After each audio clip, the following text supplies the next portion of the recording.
औलाद बेकार।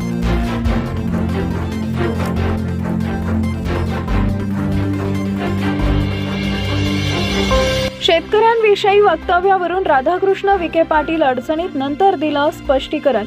सोसायटी काढायची, कर्ज काढायचं आणि पुन्हा कर्जमाफीची मागणी करायची, हे आपलं काम अनेक वर्ष चालू आहे, असं विधान सहकार मंत्री राधाकृष्ण विखे पाटील यांनी केल्यानं वाद निर्माण झालाय। शेतकरी संघटना आणि विरोधकांनी या वक्तव्यावर तीव्र प्रतिक्रिया नोंदवत त्यांच्यावर शेतकऱ्यांचा अपमान केल्याचा आरोप प्रहार संघटनेनं केला आहे। नमस्कार, मी अजित कुलकर्णी, प्रहार जनशक्ती पक्षाचा एक साधा कार्यकर्ता।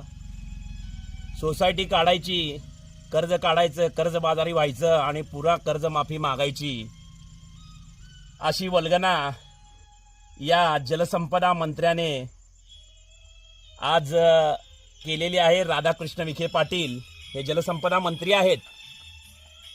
30 जूनला शेतकऱ्यांना कर्जमाफी देतो असं शासनाने देवेंद्र फडणवीस मुख्यमंत्री यांनी सांगितलेलं असताना सुद्धा वेळोवेळी शेतकऱ्यांबद्दल चुकीचं वक्तव्य करायचं। शेतकरी काय मागतो तुम्हाला?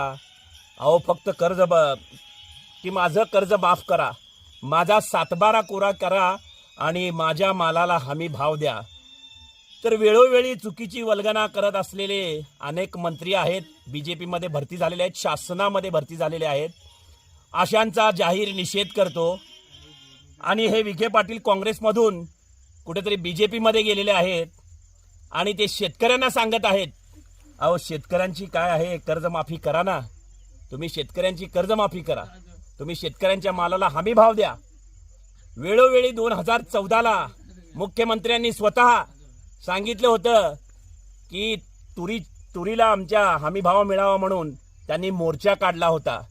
मग मुख्यमंत्री साहेब, अशा आपल्या वाचाळवीरांना आपण आवरा ना, अशांचा मी जाहीर निषेध करतो। असे नालायक मंत्री तुम्ही जे आहेत ते मंत्रिमंडळातून काढून टाका, मी अशी तुम्हाला विनंती करतो। आणि अक्षरशः कुत्रा जो आहे, मूत टॉमी मूत, अक्षरशः कुत्रा मुतायला लावतो यांच्यावर। अशा या नालायक, महानालायक असा मंत्र्याचा आम्ही जाहीर निषेध करतो। शेतकरी जिंदाबाद, किसान जिंदाबाद।